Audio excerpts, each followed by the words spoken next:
तो स्टूडेंट्स, आज हम आपको बताएंगे क्लास 12th के फिजिक्स का चैप्टर 1 का एक बहुत ही इम्पोर्टेंट टॉपिक जिसका नाम है इलेक्ट्रिक फील्ड। इलेक्ट्रिक, जैसे कि इसके नाम से पता चलता है, electric mean charge and field mean region. तो इसको हम ऐसे डिस्क्राइब कर सकते हैं, region around a charge. Properly इसको ऐसे डिफाइन किया जा सकता है,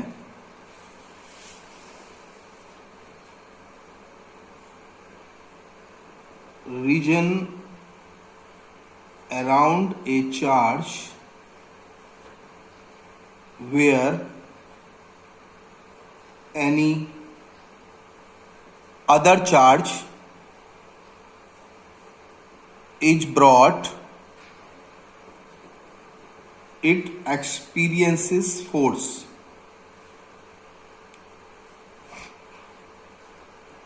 अब इसको समझने से आपको पता लगेगा कि एक चार्ज है जिसे हम सोर्स चार्ज बोलते हैं, सोर्स चार्ज। अब इसको सोर्स चार्ज इसलिए बोलते हैं क्योंकि हम इसी का इलेक्ट्रिक फील्ड निकालना चाह रहे हैं। अब इस सोर्स चार्ज के पास में इलेक्ट्रिक फील्ड को टेस्ट करने के लिए एक टेस्ट चार्ज इसके पास में लेके आते हैं, और काफी दूर से जब टेस्ट चार्ज लाते हैं तो एक पॉइंट ऐसा आता है, रिपल्सन के कारण इस सोर्स चार्ज से ये टेस्ट चार्ज फोर्स फील करना शुरू कर देता है। ये चार्ज की प्रॉपर्टी की वजह से होता है। आपने पढ़ा है चार्ज की एक प्रॉपर्टी जिसमें दो सेम चार्ज हैं, लाइक चार्जेज हैं, वो आपस में रिपल करते हैं। तो जब इस चार्ज को, टेस्ट चार्ज को हम इसके पास लेके आते हैं तो ये टेस्ट चार्ज रिपल होता है, अपोजिट डायरेक्शन में रिपल होता है। तो जिस पॉइंट पर लाने के बाद में ये टेस्ट चार्ज रिपल होना शुरू हो गया है, उस पॉइंट से अगर एक सर्कल बनाएं तो हम ये कह सकते हैं कि ये सर्कल, इतनी रेडियस का सर्कल, इस सोर्स चार्ज का इलेक्ट्रिक फील्ड है। ये इलेक्ट्रिक फील्ड को इंडिकेट करता है। इलेक्ट्रिक फील्ड एक ऐसा रीजन है जहां चार्ज की इलेक्ट्रिक लाइंस पहुंचती हैं।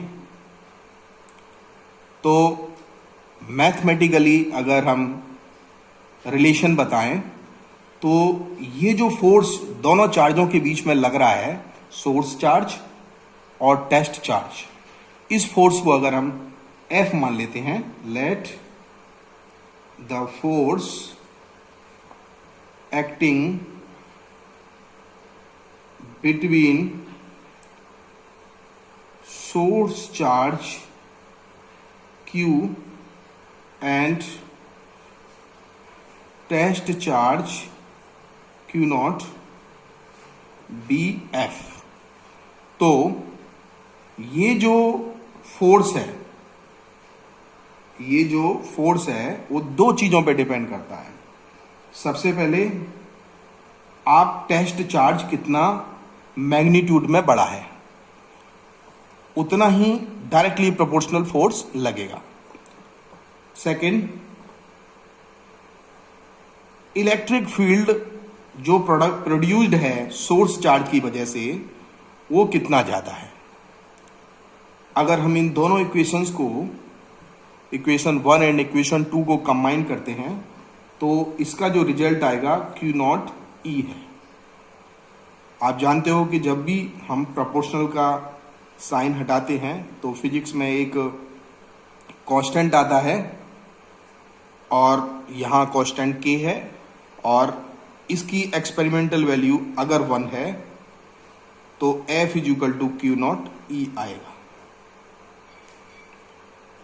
तो यहां से जो इलेक्ट्रिक फील्ड E की वैल्यू आई वो F/Q0।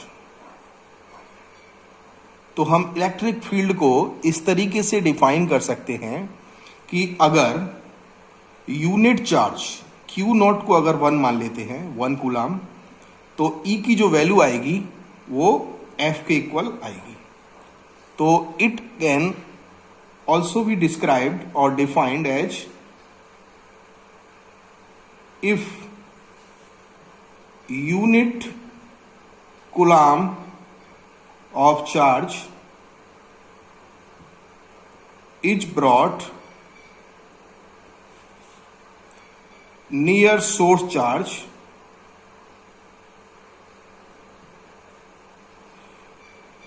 force exerting between two is known as electric field. इसको हम इलेक्ट्रिक फील्ड बोलते हैं। अब क्वेश्चन ये है कि ये जो इलेक्ट्रिक फील्ड है, इस इलेक्ट्रिक फील्ड की यूनिट क्या है? ये एक वेक्टर क्वांटिटी है और स्केलर क्वांटिटी है? क्योंकि इलेक्ट्रिक फील्ड इलेक्ट्रिकल लाइंस के इंडिकेशन से बनता है, इसलिए इलेक्ट्रिक फील्ड एक वेक्टर क्वांटिटी है। It is a vector quantity. आपने ये पढ़ा होगा, ये प्लस क्यू चार्ज है और ये माइनस क्यू चार्ज है। इलेक्ट्रिकल लाइंस हमेशा प्लस क्यू से जाती हैं और माइनस क्यू पर जाकर के टर्मिनेट हो जाती हैं। अगर इस पूरे कर्व के ऊपर अगर हम किसी भी पॉइंट पर इलेक्ट्रिक फील्ड को इंडिकेट करते हैं तो ये इलेक्ट्रिक फील्ड एक टेंजेंशियल फॉर्म में शो होता है। तो इस कर्व के ऊपर टेंजेंट, लेकिन उसकी जो डायरेक्शन है वो हमेशा प्लस क्यू से नेगेटिव क्यू की तरफ होती है। तो यहां अगर हम इलेक्ट्रिक फील्ड को इंडिकेट करें तो ये वेक्टर E इस तरीके से। सो इलेक्ट्रिक फील्ड एक वेक्टर क्वांटिटी है, इसकी एक प्रॉपर डायरेक्शन होती है और इसका फॉर्मूला अभी आपको हमने क्लियर कर ही दिया। इसकी यूनिट क्या है? अब क्वेश्चन है कि इसकी यूनिट क्या है? यूनिट इसकी है न्यूटन पर कूलम।